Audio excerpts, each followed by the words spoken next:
महाराज सद्गुरु हैं, राजन को राजा।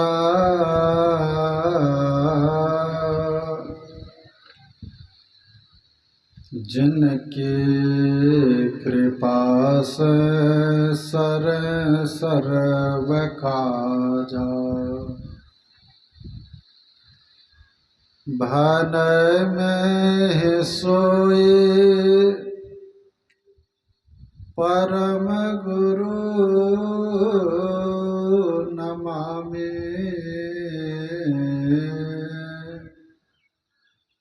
नमामि नमामि नमामि नमामि।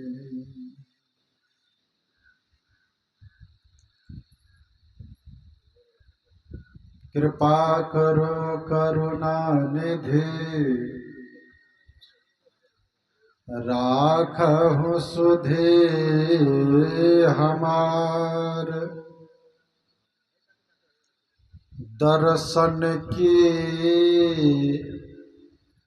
विनती करूं, मान ले हो सरकार। दर्शन के विनती करूं, मान ले हो सरकार।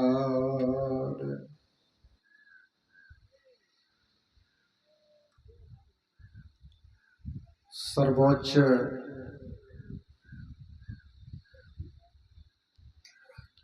सिंहासन पर सुशोभित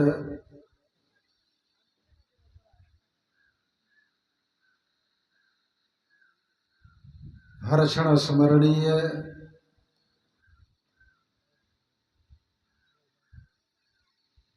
निर्गुण निराकार से सगुण साकार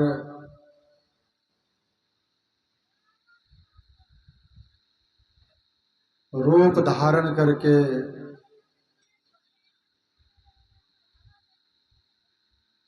संसार के भटकते मानवों को सतपथ के सुधा पिलाने वाले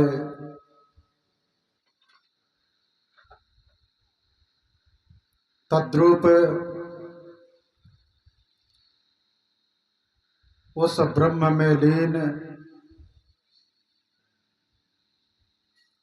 आराध्य देव के त्रैलोक पाद पद्मों में तथा पूज्य पाद गुरुदेव के पावन श्री चरणों में दुनिया के तमाम संतों भगवंतों एवं पूज्य गुरुजनों के पावन श्री चरणों में अनंत बार कोटि कोटि प्रणाम।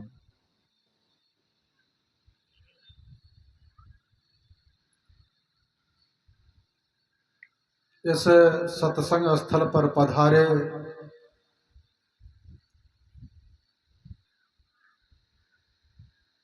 इस पवित्र ज्ञान यज्ञ को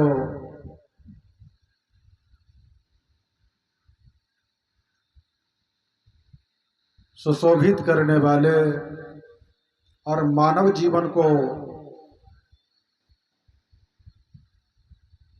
सफल बनाने हेतु उपस्थित वंदनीय धर्म प्रेमी सज्जनों, भक्तिमती माताओं एवं करुणामयी बहनों, सबों के हृदयस्थ नारायण को नमन।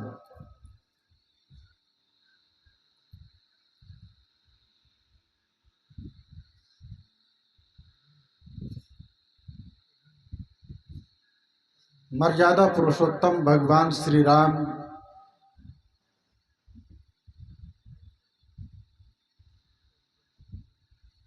के वंश परंपरा में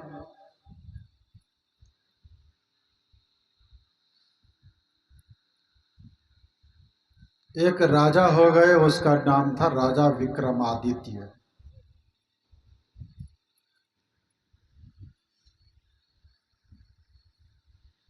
जो बड़े ही प्रतापी राजा थे।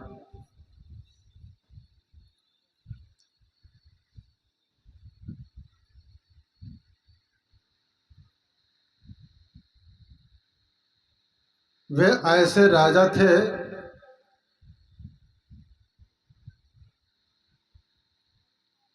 जो पल पल प्रजाओं का ख्याल रखने वाले थे।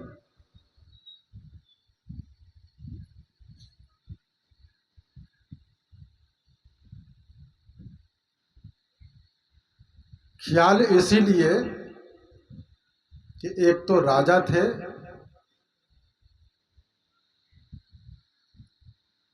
दूसरी बात उसके दिल दिमाग में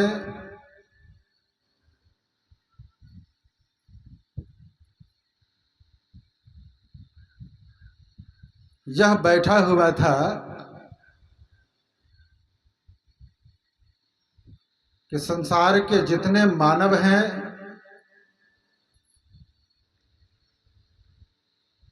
सभी मानवों के हृदय में मानव ही क्या, सभी जीवों के भीतर परमात्मा का वास है।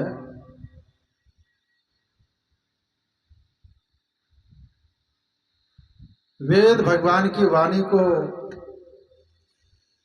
दिल दिमाग में रखते हुए सभी से प्यार प्रेम राजा विक्रमादित्य जी किया करते थे।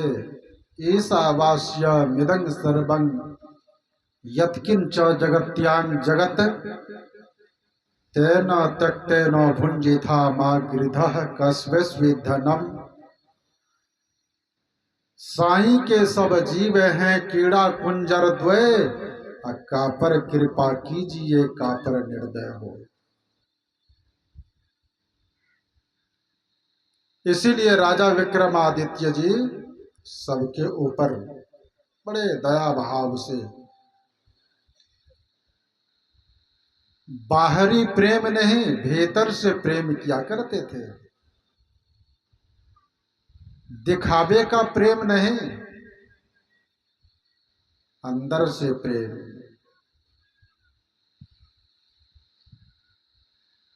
क्योंकि दिखावा वाला जो सिर्फ होता है ना, वो कारगर नहीं होता है। जिसमें वास्तविकता है, वास्तविकता तो वास्तविकता है।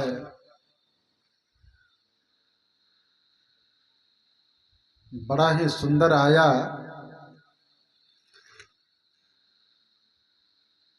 खुशबू आ नहीं सकती बनावट के वसूलों से, खुशबू आ नहीं सकती कागज के फूलों से। ये कागज के फूल से खुशबू नहीं, जो फूल वास्तविक फूल है उस फूल से हम खुशबू पाते हैं। तो राजा विक्रमादित्य जी को वर्षों के बाद एक पुत्र रत्न की प्राप्ति हुई थी।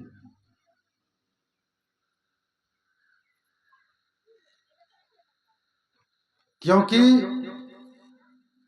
पारिवारिक जीवन में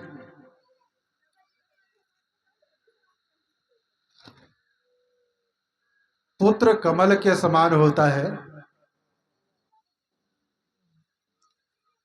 उस कमल के समान पुत्र के लिए सज्जनों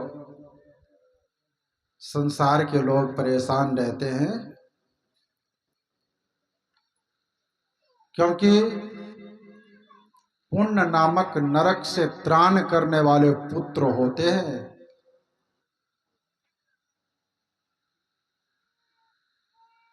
नरक से पहार करने वाले पुत्र होते हैं। इसीलिए सांसारिक लोगों की दृष्टि में, सांसारिक लोगों के दिल दिमाग में यह घर कर गया है कि अपुत्रस्य गतिर् नास्ति। जिसको पुत्र नहीं है उसको सदगति नहीं होती है। ये दिल दिमाग में घर कर गया है।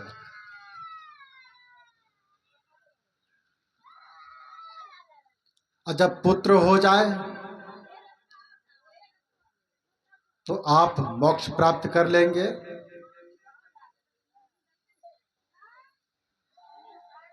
नरक से आप पार हो जाएंगे क्या? सज्जनों, नरक से पार वही होता है जो पुण्य कर्म करता है, और नरक का दुख वही भोगता है जो पाप कर्म करता है। तो यहां पर पुत्र से कोई लेना देना नहीं है, अपने कर्मों से लेना देना है। क्योंकि यहां पर जो हम लोगों का आना हुआ है, आए हैं किस लिए? किस लिए आना हुआ है? तो बड़ा ही सुंदर आया, यह दुनिया कर्म की खेती है। यहां करनी का फल मिलता है। यह दुनिया कर्म की खेती है। यहां कर्म की खेती करने के लिए हम लोग आए हैं। यहां करनी का फल मिलता है। नरक मिलता है हम लोगों को या स्वर्ग, तो अपनी करनी से कोई स्वर्ग या नरक को जाता है, और नरक से अपनी करनी से जाते हैं। तो बेटा कैसे पार कर देंगे? पोता कैसे पार कर देंगे? ये पार करने का काम तो खुद को करना होगा।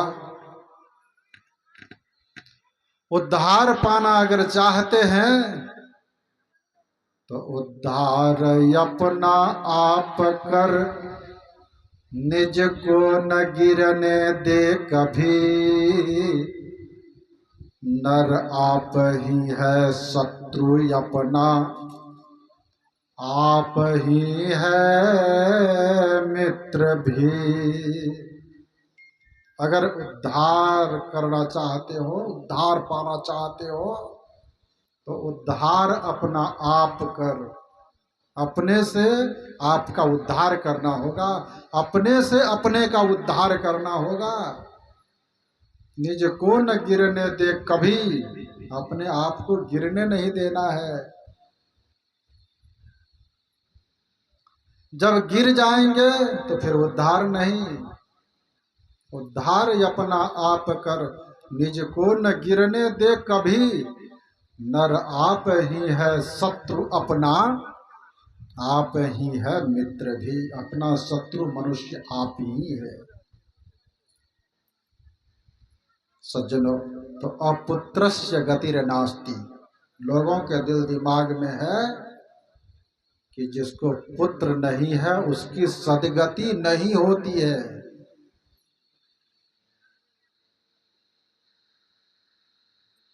सज्जनों, जो सांसारिक जीवन में प्रवृत्त परायण लोग हैं, वे तो ये सोचते हैं, लेकिन इसी संसार में जो निवृत्त परायण हैं,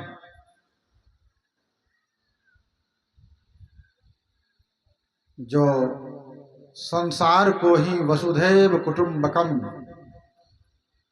संसार को ही सब कुछ मानते हैं, उनकी दृष्टि में क्या है? पुण्य नामक नरक से त्राण करने के लिए क्या है? तो ज्ञान रूपी पुत्र, ज्ञान रूपी पुत्र को अगर जन्म दे दिया तब तो पुण्य नामक नरक से हम त्राण हो जाएंगे। इसीलिए तो बड़ा ही सुंदर उपनिषद में आया है, मृता मोहमयी माता जातो बोधमय सुता सोतकद्वय संप्राप्तो कथं संध्या मुपास्महे। एक ब्राह्मण था, बड़े ज्ञानी ब्राह्मण थे, ये दिखावे वाले नहीं।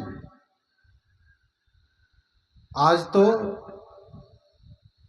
सभी समाज में, किसी एक समाज की बात मैं नहीं कहता, असलियत से बात ज्यादा दिखावा है।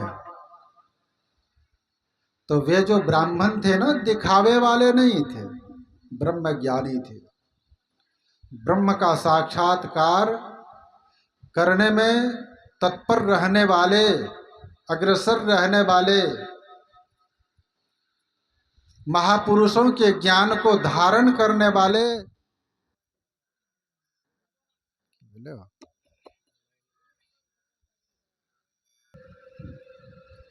ऐसे ब्राह्मण थे वो सज्जनों।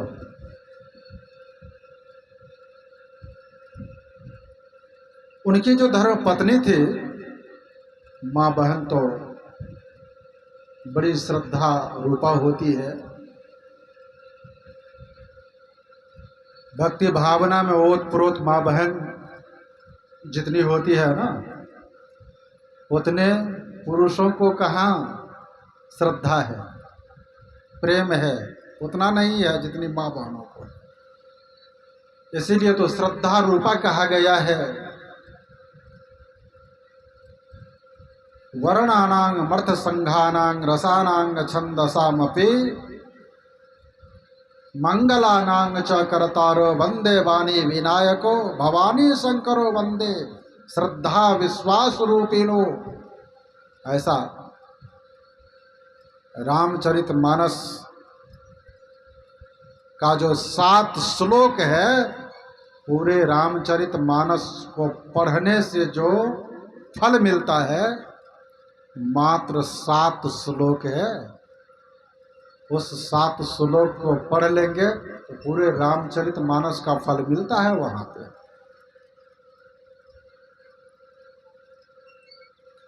तो उसमें श्रद्धा रूपा माँ बहनों को कहा गया है। तो उस ब्राह्मण के जो धर्म पत्नी थी, बाहर में पूजा पाठ अर्चन वंदन में भी उनका मन भीतर से ज्यादा बाहर, बहुत ही बाहरी पूजा पाठ में वो लगी ही भी रहती थी।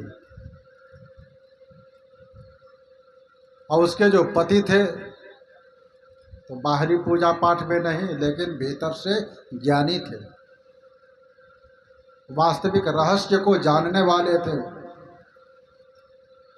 तो अड़ोसिन पड़ोसिन सब आकर के उसको, ब्राह्मणी को अड़ोसिन पड़ोसिन सब उलाहना दे कि तुम तो भक्ति भावना में लीन रहती हो, लेकिन पति को नहीं समझाती हो। पति भी तुम्हारे साथ पूजा पाठ अर्चन वंदन करे तो और बढ़िया होगा ना। क्योंकि कोई भी अनुष्ठान जब होता है, कोई भी यज्ञ जब होता है, तो देखते हैं दोनों पति पत्नी गठबंधन करके परिक्रमा करना पड़ता है।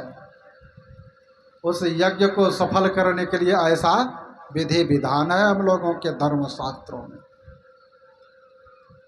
तो उसकी धर्म पत्नी को अड़ोसिन पड़ोसिन सब आकर के उलाहना देती थी। एक दिन की बात है, अपनी पति से वो कहती है कि पतिदेव, हम लोगों के जो धर्मशास्त्र में है उस धर्मशास्त्र का भी आप पालन कीजिए। जब हम कोई पूजा पाठ करने लगते हैं तो आप उसमें सहयोग दीजिए, साथ रहिए, क्योंकि अर्धांगिनी, आपकी अर्धांगिनी हूं मैं। सिर्फ आधे धन की मालकिनी नहीं, सब कुछ में हमारी भी हिस्सेदारी है आपके साथ, तो हमारे साथ रहिए आप। तो उसके पतिदेव ने कहा कि किस किस कार्य में तुम्हारे साथ नहीं रहा, तो वो एक एक करके बतलाती है। वो कहती है कि आप और कार्य में तो साथ रहते हैं, पारिवारिक जीवन बिताने में साथ रहते हैं, धन संपत्ति जमा करने में साथ रहते हैं, हित कुटुंबियों की सेवा में साथ रहते हैं, लेकिन भगवत भजन में साथ नहीं रहते आप। बाहरी पूजा पाठ में हमारे साथ नहीं रहते हैं। तो ब्राह्मण देवता ने कहा कि जिसके बारे में तुम संध्या बंदन करने के बारे में कह रही हो ना, तो तुम बाहर से संध्या बंदन कर रही हो, और मैं जानता हूँ बिना संध्या बंदन किए बगैर जो भोजन करता है, हम लोगों के धर्म शास्त्रों में है, संध्याहीनो शुचिर नित्य मनरह सर्व कर्मसु यदन्यत कुरुते कर्मण तस्य फल मनश्नुते।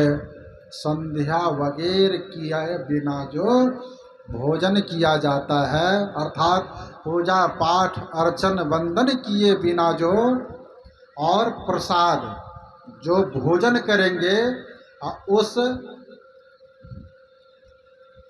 भोज्य पदार्थों को, भोजन को बिना चढ़ाए जो भोजन करते हैं, बिना संध्या बंदन किए जो भोजन करते हैं, तो उसके बारे में आया वह सूकर कुकर का जो विष्ठा है ना, वो विष्ठा भोजन करते हैं। इसीलिए तो हम लोगों के धर्म शास्त्रों में, वेद में है त्रिकाल संध्या, 3 वक्त, सुबह दोपहर शाम, ध्यान करके ही भोजन करना है, पूजा करके ही भोजन करना है। पंचवक्ती नमाज, इस्लाम धर्म में पंचवक्ती नमाज है, 5 बार नमाज। हम लोगों के धर्म शास्त्रों में हमारे परमाराध्य जी 5 बार ध्यानाभ्यास करवाते थे, जब सप्ताह ध्यानाभ्यास होता था। कहने का भाव है कि अधिकास्य अधिकम फलम, अधिक पुण्य का काम कीजिए, अधिक फल की प्राप्ति होगी। सज्जनों, तो ब्राह्मण देवता ने कहा कि तुम तो बाहर में करती है, बाहर में करने के साथ साथ अपने भीतर में भी करने की आवश्यकता है। दोनों में 2 बात है, तुम बाहर से करती हो और मैं हृदय से, भीतर से मैं उस परमपिता परमात्मा की संध्या वंदन अर्चन वंदन मैं करता हूं। सज्जनों, ब्राह्मण देवता ने कहा कि तुम जो संध्या वंदन बाहर में करती हो, अगर किसी अवसर पर परिवार में कोई सदस्य का शरीर छूट जाता है, तो उस के शरीर छूटने के समय से ही बाहर का पूजा पाठ तुम छोड़ देती है ना? कहा हाँ छोड़ देते हैं। देवी देवताओं की पूजा पाठ अर्चन वंदन सब कुछ छोड़ देते हैं, क्योंकि छुतका के कारण, सूतक के कारण। तो किसी का शरीर छूट जाता है तो उस समय भी हम लोग छुतका मानते हैं कि नहीं? और जब किसी का जन्म हो गया है, बच्चे के जन्म के अवसर पर, तो उसमें भी छुतका। तो बरही के बाद ही पूजा पाठ अर्चन वंदन करेंगे, छठी के बाद ही करेंगे, ऐसा नियम है। ब्राह्मण देवता ने कहा कि मैं वो पूजा पाठ अर्चन वंदन करता हूं जिसमें जिंदगी में कभी किसी भी समय छुतका लगता ही नहीं है, जो आत्मा से पूजा की जाती है। परमपिता परमात्मा का भजन जो आत्मा से किया जाता है। जब सत्संग में आएंगे, साधु संत महापुरुषों से दीक्षा लेते हैं संत मत में, तो यहाँ पर इस संत मत सत्संग में बतलाया जाता है, हरदम रटो कबहू ना हटो तो ही छेड़ेगा न कान। किसी भी समय इसमें छुटका नहीं। आत्मा पवित्र है और परमात्मा भी पवित्र है। छुटका की कोई बात नहीं है। यहाँ हृदय से उस परमात्मा का भजन किया जाता है, सुमिरन किया जाता है। तो यही बात ब्राह्मण देवता ने कहा कि हृदय से, और हृदय से करने से, यह हृदय से कब करेंगे? जब तक हृदय से नहीं करेंगे तब तक पुण्य नामक नरक से त्राण नहीं होगी। अगर त्राण करना चाहते हैं तो हृदय से उस परमात्मा का भजन करने की आवश्यकता है।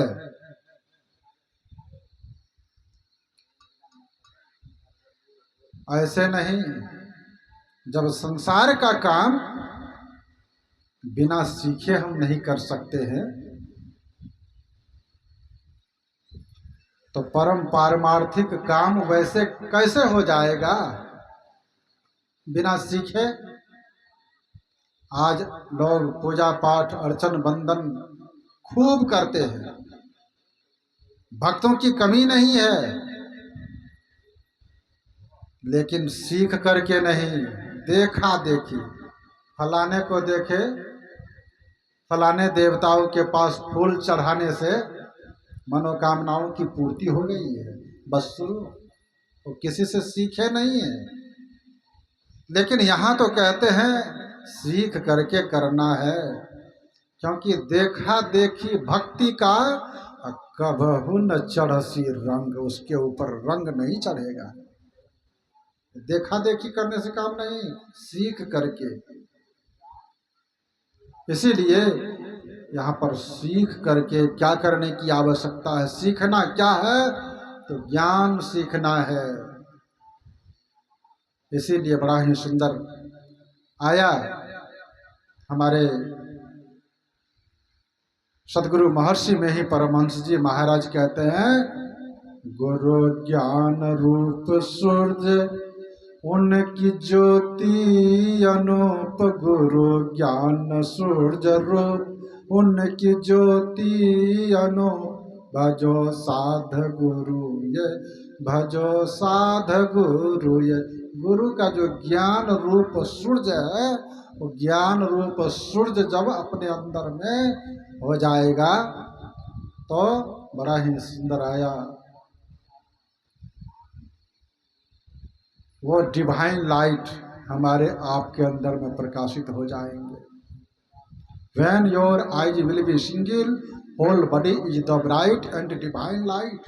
जब तुम्हारी दोनों दृष्टिधारे, दो आंख है ना, दोनों आंखों की दृष्टि जब एक होगी तो तुम्हारे शरीर प्रकाश से भर जाएगा, सभी अंधकार समाप्त हो जाएंगे, दूर हो जाएंगे। तो इसके लिए ज्ञान की आवश्यकता है। ये कौन सा ज्ञान है? यही है अध्यात्म ज्ञान। सज्जनों, मैं कह रहा था राजा विक्रमादित्य के बारे में। राजा विक्रमादित्य बड़े प्रतापी राजा थे। वर्षों के बाद उसे पुत्र रत्न की प्राप्ति हुई। सांसारिक लोगों की तरह पुत्र रत्न के लिए राजा विक्रमादित्य पत्नी के कहने पर और परिवार के सदस्यों के कहने पर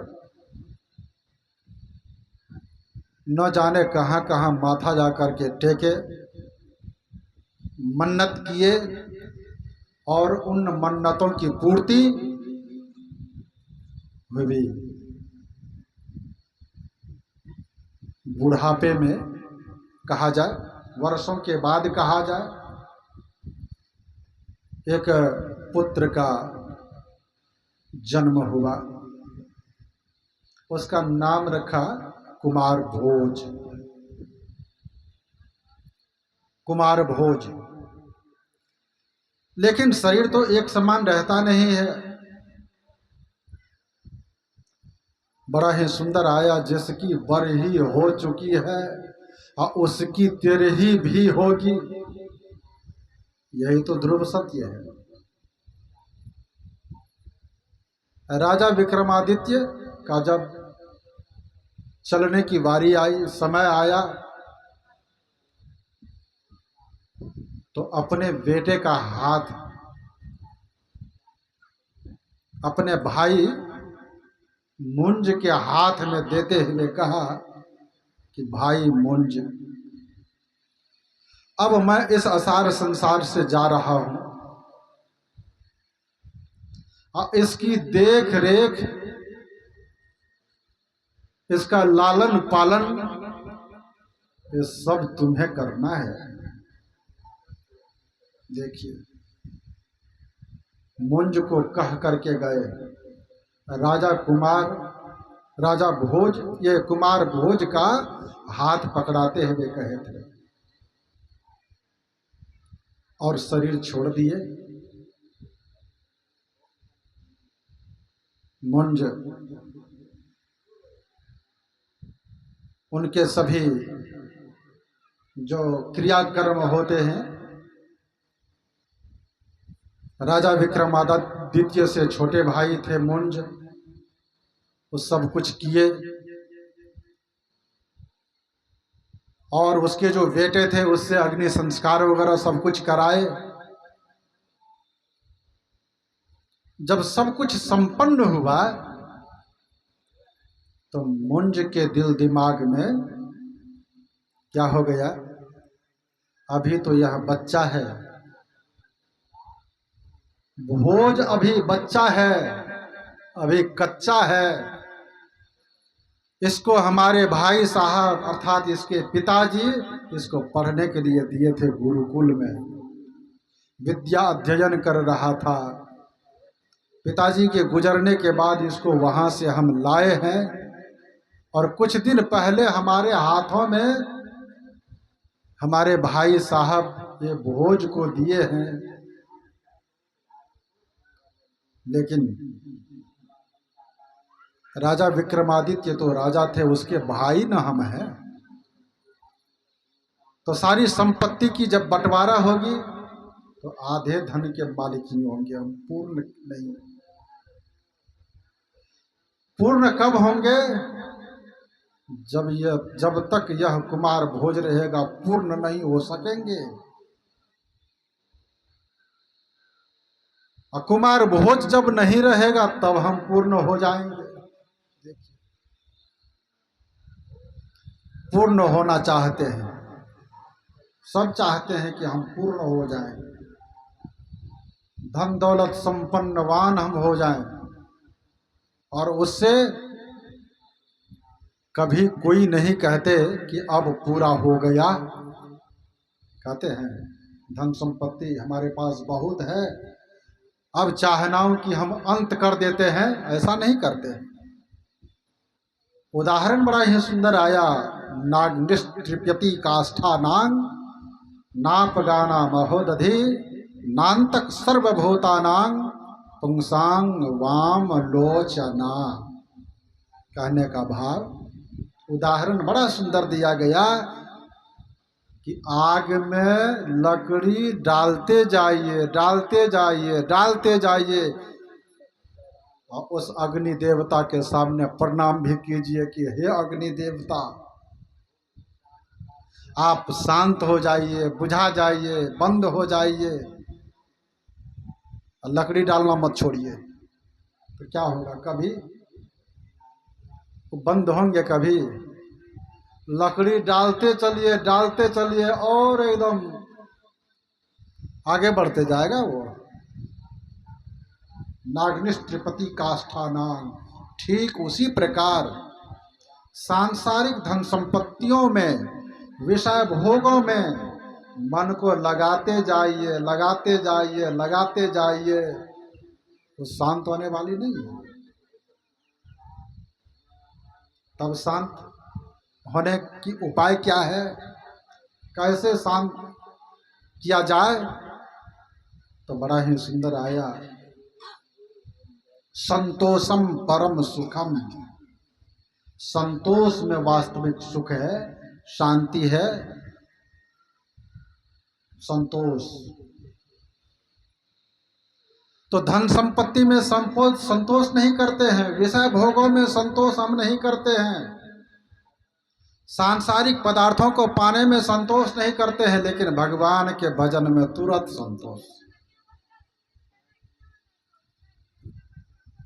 संतोष कर लेते हैं।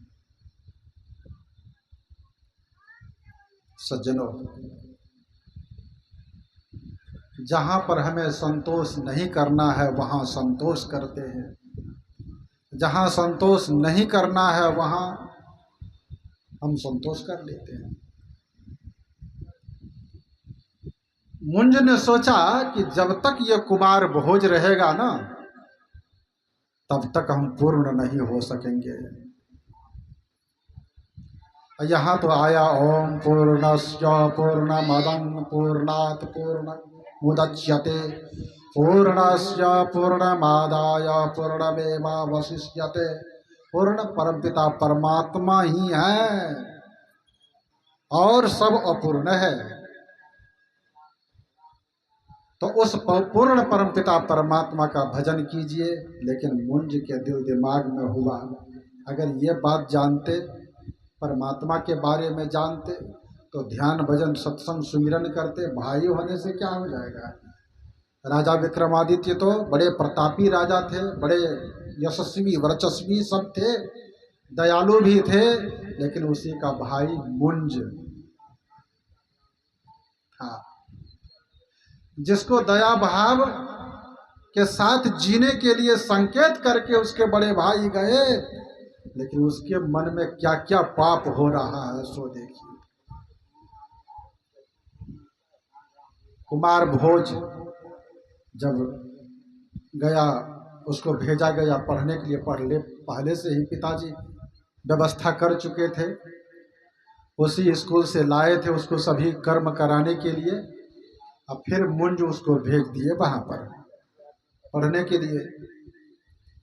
अब इस राजपाट को चलाएंगे कम, तो तुरंत मंत्रिमंडल का गठन हुआ और राजा बन गए,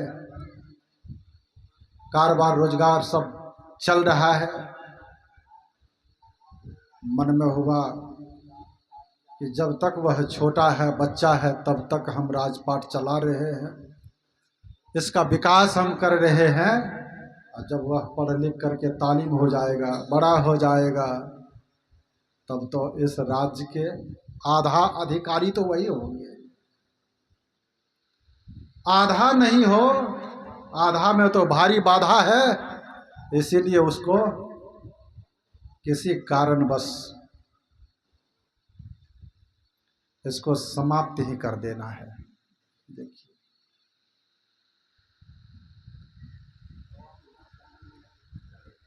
दूसरे सुखी नहीं रहे, दुखमय जीवन बितावे,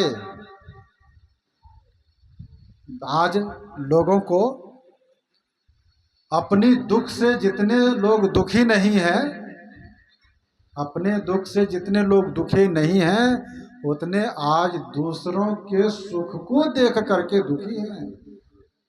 ये तो बड़ी गजब की विडंबना है। सज्जनों, होता क्या है, कुमार भोज को पत्र लिखे और उसको किसी तरह से बुलवाए। पत्र के माध्यम से जब दरबार आया कुमार भोज, तो मुंज ने कहा कि बेटा, तुम्हारे पिताजी तो चले ही गए, अर्थात हमारे भाई साहब तो चले ही गए, और हो सकता है मैं भी किस क्षण इस संसार असार संसार से चला जाऊं, ठिकाना नहीं है। तो ये काम करो,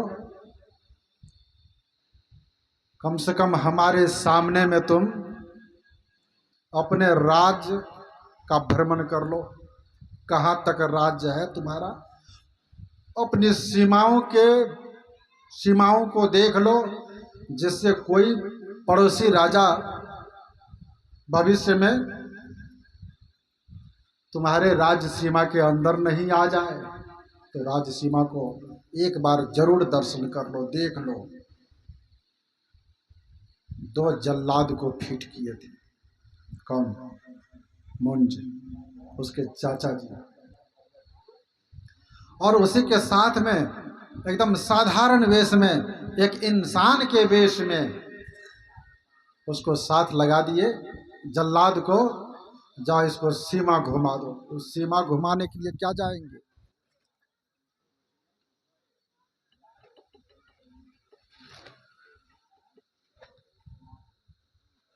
की बोले